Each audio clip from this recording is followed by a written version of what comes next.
जहरीली हवा सेहतमंद लोगों को भी बीमार कर रही है। तो ऐसे में लंग्स कैपेसिटी बढ़ाना ही एक अकेला उपाय है। तो लंग्स के लिए कौन कौन सी संजीवनी जड़ी बूटियां हैं भी बताइए। और योगाभ्यास तो खैर आप कराई रहे, क्या क्या सावधानी बरती जाए जब AQI 400 के पार चला जाए? भुजंगासन 10 बार से लेके 100 बार तक करना। ये तो आप भी क्या करो हुसैन भाई, वैसे तो आप बड़े स्मार्ट हो, बड़े क्यूट हो, सच आप ना एकदम, मैं तो आपको दिखता हूँ तो एकदम बच्चे जैसे निर्दोष और विवेकी जैसे प्रबुद्ध और अपने कर्म को धर्म के रूप में मानने वाले एक योगी, कर्मयोगी योद्धा के रूप में भी हो।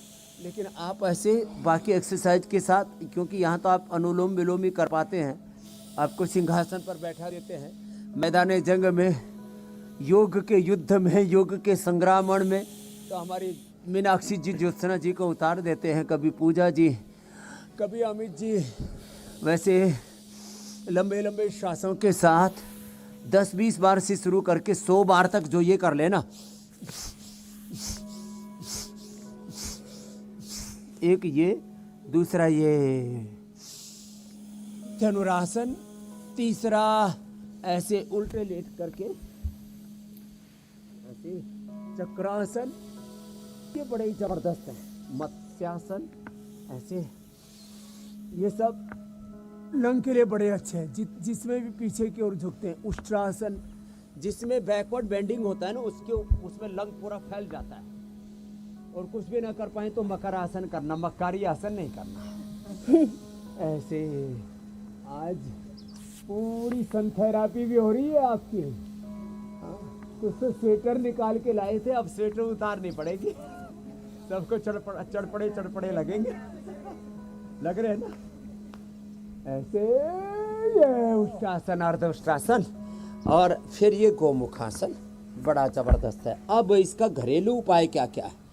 तो इसके एक तो मैंने बोला दूध में हल्दी, शिलाजीत, केसर।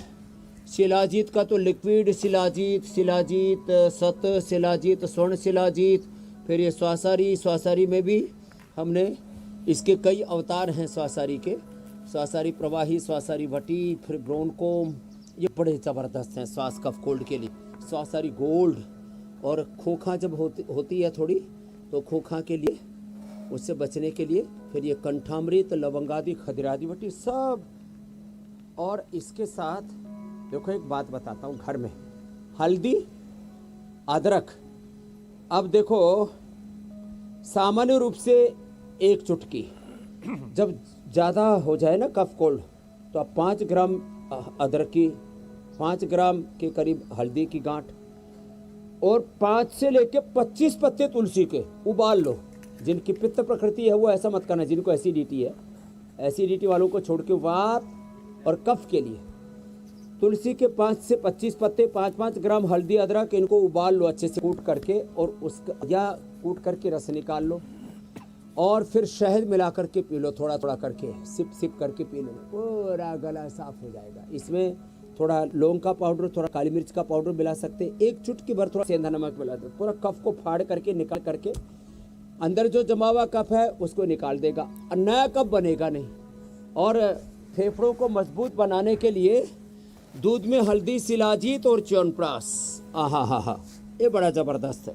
ये जो च्यवनप्राश रखा ना इधर, गुड़ वाला च्यवनप्राश, और शुगर के रोगियों के लिए च्यवनप्रभा, और सर्दियों के लिए च्यवनप्राश, गर्मियों के लिए अमृत रसायन, ये बड़ा जोरदार है। और खजूर बड़ा जोरदार है, खजूर, चना। जिनको सर्दी जुकाम कफ कोल्ड हो, कई बार तो जाती ही नहीं, 5-5, 10-10 दिन हो जाते, फिर माइल्ड निमोनिया हो जाता है, पूरी सर्दी खोखा खाखा चलती रहती है, नाक बहता रहता है, कुछ न कुछ उपद्रव होता रहता है। तो बाकी सारे अनाज बंद करके, गेहूं चावल आदि बंद करके, चना, रागी, बाजरा, ओनली 3 ग्रेन्स। क्या बोला? चना, रागी, बाजरा, बस 3 खाओ। ये होता है कफ कोल्ड के लिए, और इम्यूनिटी के लिए भी अच्छा, और इसमें पोषण भी पूरा है। अरे भाई, चने में पूरा प्रोटीन है और सारे विटामिन है रागी में और बाद में। हमें तो इधर ही खा के बड़े हुए, ये तो बाकी चीजें हमको बाद में मिली हैं। हमने तो पूरा 15-20 साल बाजरा ही खाया है। हमारा शरीर बाजरे का बना, इसलिए वज्र जैसा है।